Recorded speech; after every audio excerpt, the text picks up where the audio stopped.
Coming up this week, will the Trump presidency have a positive or negative effect on our economy? Also, how has social media influenced your view of federal politics? This and much more to come. Hitting the streets across Canada, this is Outburst.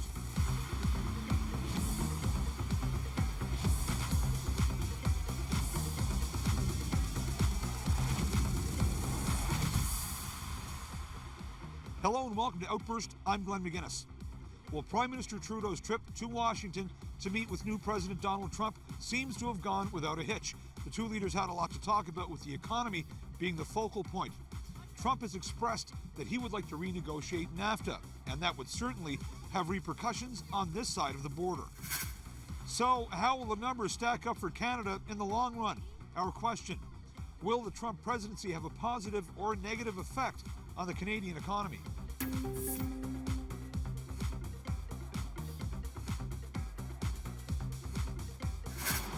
That's a tough question.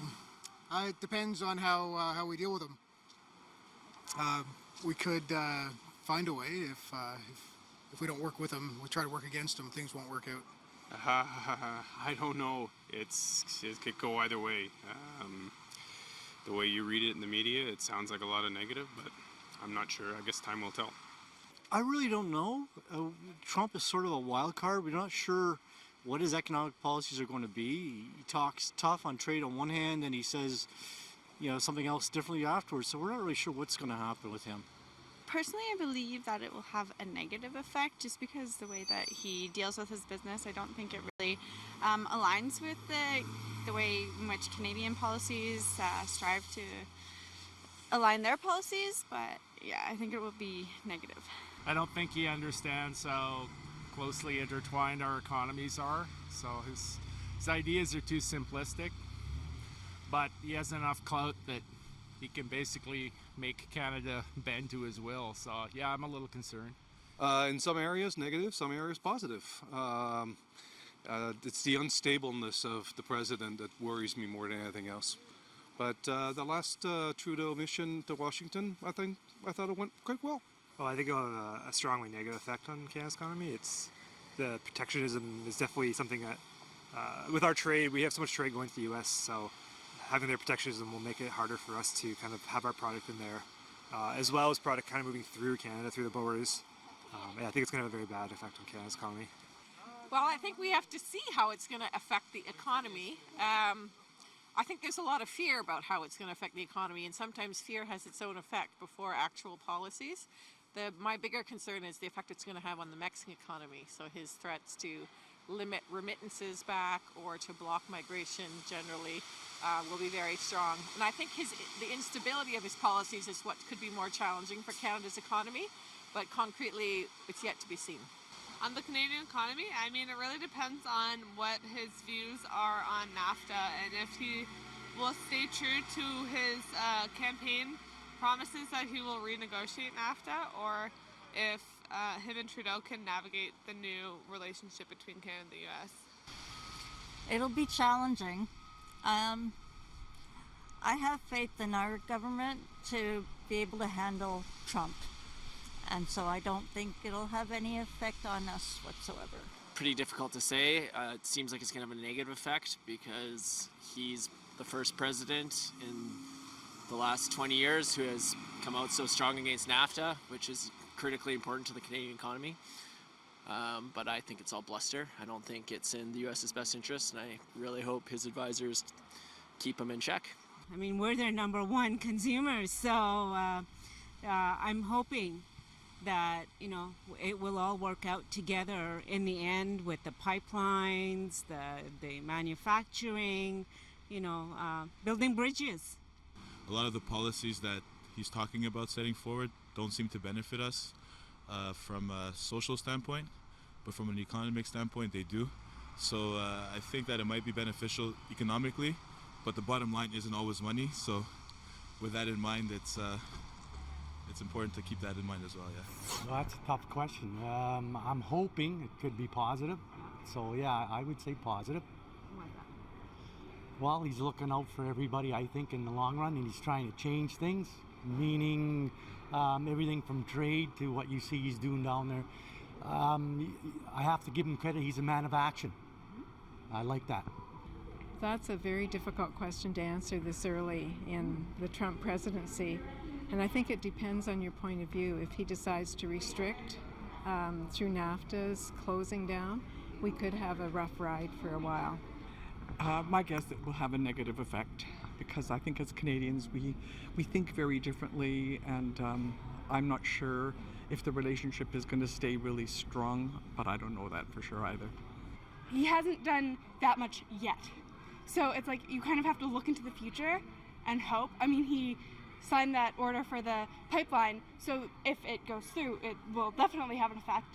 But then you have to look at the environmental effect on top of that. So then if we end up having to pay for mess-ups in that, then our economy is not going to be that much greater than it would have been otherwise. But I feel that he's going to be more prone to worrying more about the U.S., and he won't really be thinking about worrying about the Canadians. He doesn't realize what we have to offer to the U.S., and he may hold us and then suffer in the long run. Who was Canada's second Prime Minister? Alexander Mackenzie, R.B. Bennett, Wilfrid Laurier. Mackenzie, Bennett, or Laurier? Bennis. Laurier? This is bad. I'm gonna go with the third one. Laurier. Mackenzie? Mackenzie. Laurier. Sure, Laurier. Mackenzie. Oh, what do I say? Alexander Mackenzie? Mackenzie. That works. Okay. You got it right, very good. Oh, really? Yay. Okay.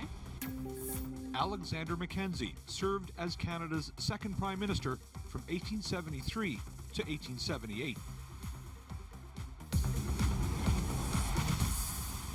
Obesity among children and adults in this country continues to be a big problem. And to help combat this, the Heart and Stroke Foundation is calling on the federal government to restrict marketing of junk food aimed at children and teens. Each year, millions of advertising dollars are spent to help persuade young people to buy these products. So we took to the streets with this question: should the federal government restrict online marketing of junk food aimed at children and teens?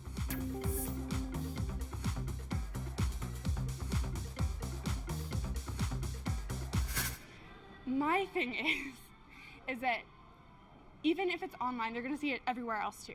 You're going to see it on the TV, you're going to see it at the movie theater, you're going to see it at the mall, you're going to see it everywhere you go.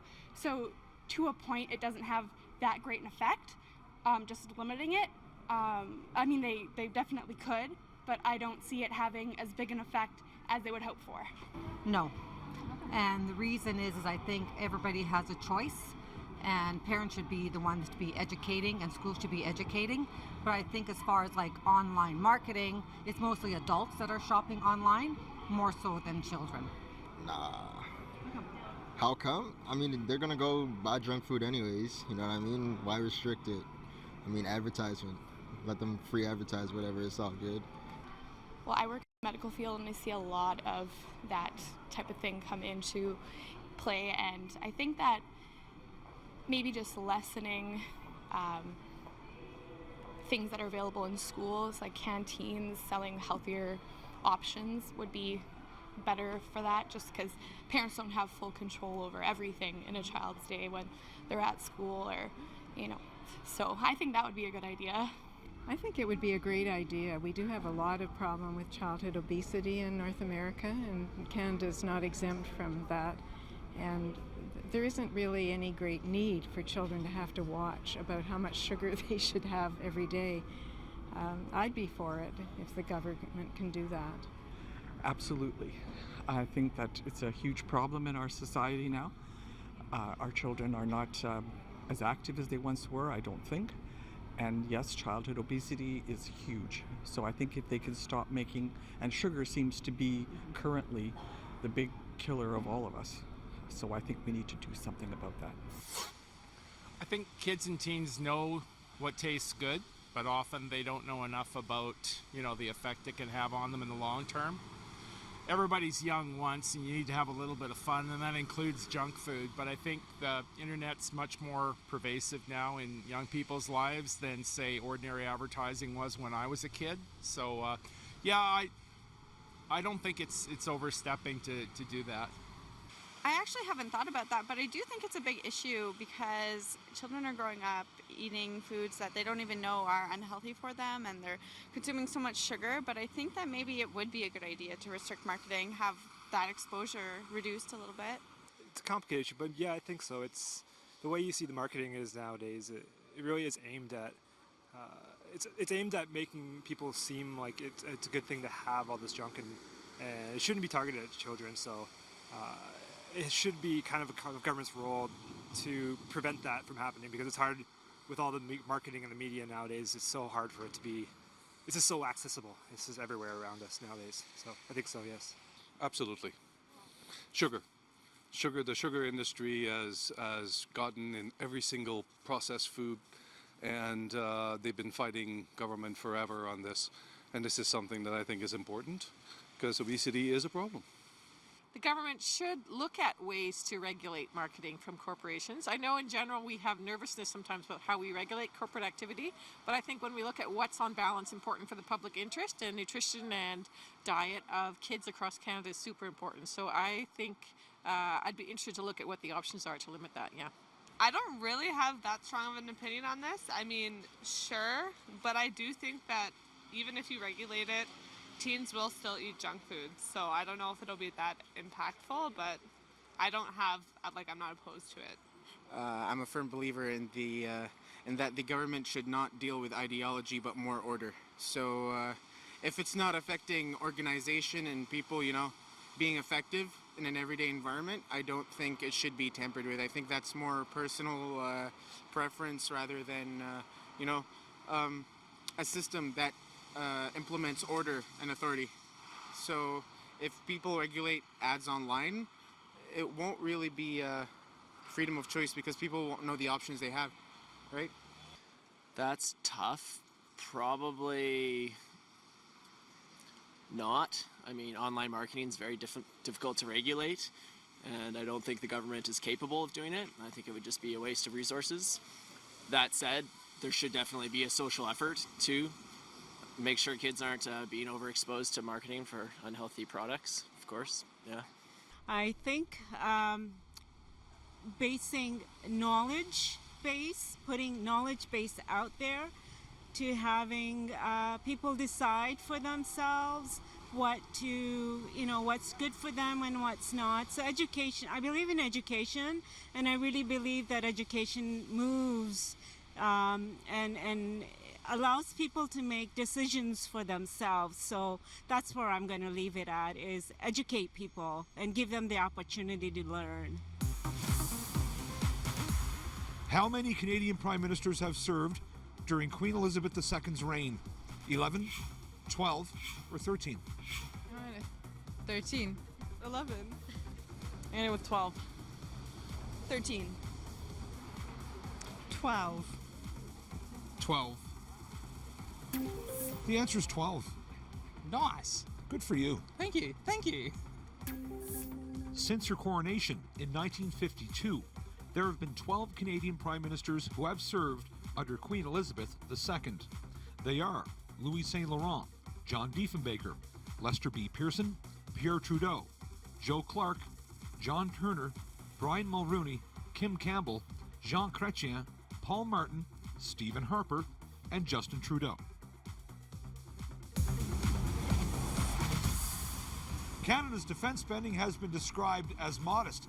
For decades, the U.S. has been trying to persuade us to up our game. Presently, the federal government uses about 1% of our GDP on defense spending. So we sent our cameras out to get your opinion on this matter. Our question: do you feel Canada's military is properly equipped?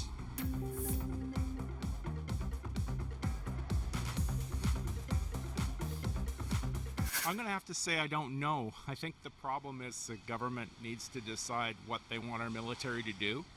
I think we switched back and forth a number of times in the last 20 or 30 years.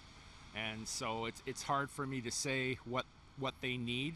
They definitely need the right equipment and the right training to do what the government asks them to do. But I think as long as there isn't enough clarity about what the government expects of them, it's it's hard for me to say anything more than they deserve our support. So I'm a taxpayer, I'm willing to support them. So absolutely not. I mean, even back when I served in the reserves, we were using old equipment and things were held together with duct tape, and it's harder, and it's not as quite as well equipped as it should be these days. For the job they have to do, no, actually not. I'd say no. I think it's more now a little bit. I mean, more than like 10, 20 years ago. But if you look at it now, I think we really need to equip them if we're going to put them in danger. And whatever they need, they should get. And if they don't have it, we should not put them in danger. Well, when you stack it up against the U.S., it doesn't seem like it's very adequate to what they have.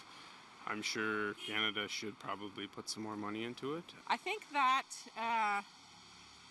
it would be important that it have up-to-date and safe equipment for the general roles that we provide our military, which is both about border security for Canada, Coast Guard, and peacekeeping operations. So those key functions, I think, do need to be properly supported. And the balance has to be not just for equipment, but how we take care of the soldiers and veterans when they return as well.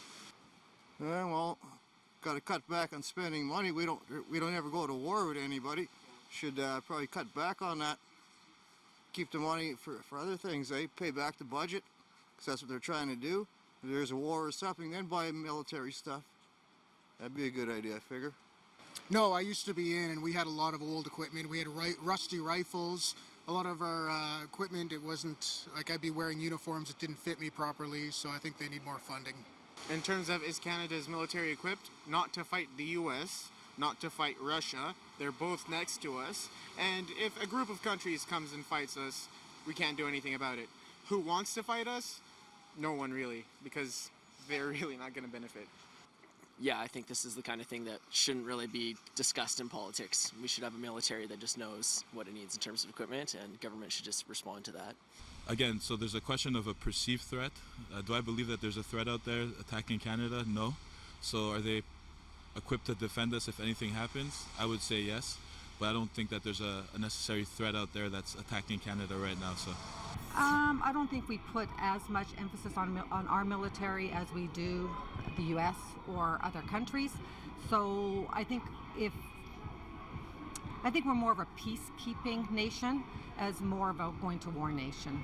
You never know, right? I know we're a peacekeeping nation and all that, but just in case, Russia ever decide to come over the Arctic or something like that, right? We kind of screwed. So, like, I don't know, maybe a little bit better equipped with, like, destroyers or, like, more planes and stuff like that. In this day and age, we should not need a military. And I think it's money not well spent, considering all the poverty in the various countries that have a military. You trade off military for power, for people that are oppressed. That's not good. That's not a good formula. If everybody laid down their arms and spent their money on situations of the poor, it might be a better situation. That I just don't have an answer for. I don't really know. I think that they're trying to get it properly equipped, given how large our forces are. They're not really large compared to our population or the country that it protects.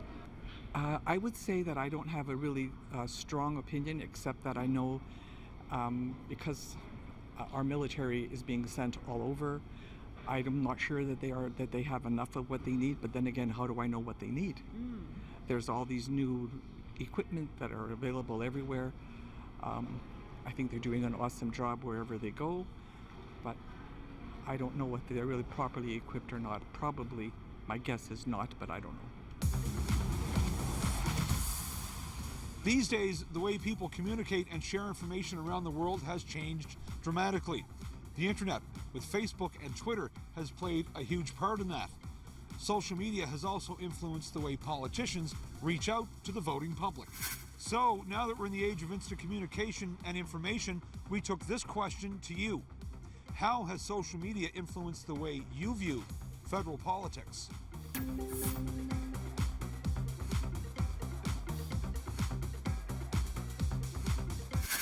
I think there's more accountability now. I think politicians are forced to think much more carefully about the things that they say, and especially their use of social media, because the messaging they put out there it's there forever, and there's lots of people that aren't afraid to go digging a little bit to find out what a candidate or a sitting politician has in fact said, and maybe hold them to their own words. I know during the U.S. election, I thought there was nothing more effective in the battle against Donald Trump than people that could actually hold up his own tweets in front of him and say, well, I'm not making this up. Yes, I think it has, because a lot of the information that I receive personally is from social media. I'm not the kind of person to pick up a newspaper because I'm a student and I don't really have time. So where I go for my information is usually social media, and it's usually based on what's trending. Yeah, I think so. I think the way that, that's the way the politicians are kind of on social media, as well as the way people kind of get their news from social media about politics. It's always so quick tidbits nowadays. No one really takes the time to kind of look into the news, understand what the issues are. It's just what they can get as quickly as possible. So I think it makes me want to go and look deeper into the issues, not just kind of get my inspiration from Twitter or from Facebook or so on. So yeah. Yes, to a certain extent. However, I do like to do more research onto it. So social media, I find there's a lot of garbage out there. So when you see something, I always look it up and get more into research if I'm interested in the subject. No, I don't go on social media, so it hasn't influenced me one bit. Yeah, social media's had a big influence because of the onset of Twitter, I think. And so we're seeing a lot more spontaneous commentary from politicians based on their Twitter accounts, and the sort of unfiltered eruptions give you a little bit of an insight into what somebody might be really like. So it's both been a distraction. There's not a lot of substantive information on your politicians, but it does sometimes show their personality, which is also really helpful in the citizen. I think if anything, it has had a detrimental effect on politics because it makes everything real time, and it allows people to get their news without actually researching or doing anything to verify their news. And like we saw with Trump, fake news and alternative facts are always floating around. So I think that there needs to be a push to move away from the social media movement to actually research and get real news sources. I search on social media a lot, but I stopped searching because it's just nothing is really authentic. Definitely, yeah.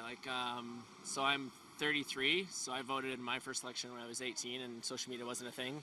And now I follow Justin Trudeau, Kevin Leary, Maxime Bernier, Rose Ambrose, and I see messages daily, directly. I don't watch TV, I don't own TV. A lot of the newspapers, Times and National Post say the same thing, so it's interesting to have direct messaging from candidates. It has a huge effect. Social media is extremely impactful on the political process. I enjoy it. I like seeing what's happening as it's happening, and it's a new generation of being able to be in the know of exactly what's going on, and social media is a huge part of that. So social media in general, I'm very cautious with what I read and how I read and what comes about. So I am cautious about differentiating what is fact versus what is fiction, versus what is put out there to, I guess, with my familiarity with what is knowledge-based, I would say fact versus fiction, and knowing what is fact and what is fiction, and what is not allowing one to make their own decisions in their rightful way versus pulling on their emotional strings is what I would leave it at. Well, for one thing, you get to see a lot of people's opinions on social media. Everyone kind of posts what they really feel strongly about. So for me, what I've been able to see is that there's a lot of opinions out there. A lot of people are emotional about it. Are they taking that emotion and voting and using it to action in the right avenue? Not necessarily, but it's fun to see that people are interested. So I'm gonna have to say I'm a little skewed for what you're looking for because I'm not super into social media. So on me, it probably wouldn't have a big impact. I definitely think overall that it does though, because so many people at this point in time are super into social media and it's all they see. It's every second you get a notification saying, this is happening now. So it definitely has a huge effect. And the more you see something, the more you're going to believe it. I don't really use social media a whole lot, but I guess when I do see it, I usually take that as what's actually, I guess, correct, instead of like actual news broadcasts with more, I guess, fact-checking, I suppose. Like, I guess it can be kind of, I guess, not always accurate. I really stay away from politics, to be honest. But I don't know. I really don't have a view on the politics for the federal government right now. I mean, like, Trudeau doing a good job so far. So, I mean, we're gonna see what he's gonna do, right? Oh, it's just immensely. It just provides more information. You have access to unlimited information. Some you have to filter, and a lot of people are developing those skills today, yeah. I would say it hasn't had any effect because I don't go online for social media. I'm pretty much an email person, and so I'm not impacted directly, but I certainly think it has had a big impact for some people. Well, I only see the social media as it shows up on television, and it's good and bad, I suppose. We get to see all the undercurrent of some of our would-be politicians that want to be, for example, heading the Conservative Party. Social media shows some of their not-so-good features. I don't know. It's the reality of today's world. Yes and no. I know a lot more in the aspect that they are very open to letting everybody be aware of what's going on, but not so much change. I kind of feel the same way how I've always felt, so it's just a lot more involved now. What is Calgary's nickname? Hogtown, Cowtown, or Horsetown? Horsetown? Hogtown. Hogtown, Cowtown, Horsetown. Can I say cow because of India? Cowtown? I'm gonna go Horsetown. I have no idea. I only know the Calgary because of the Calgary Flames, but we'll go with Horsetown. Hopefully Cowtown. Cowtown. It's Cowtown. It is Cowtown. Very good. Thank you. Cowtown is the nickname given to the city of Calgary because of its long history of farming and agriculture.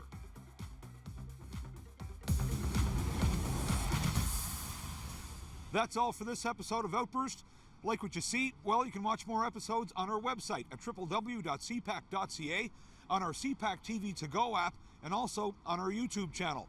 You can also join the conversation via social media on Twitter and Instagram at CPAC_TV. I'm Glenn McGuinness, and on behalf of all my colleagues at the Cable Public Affairs channel, thanks for watching. We'll see you next time.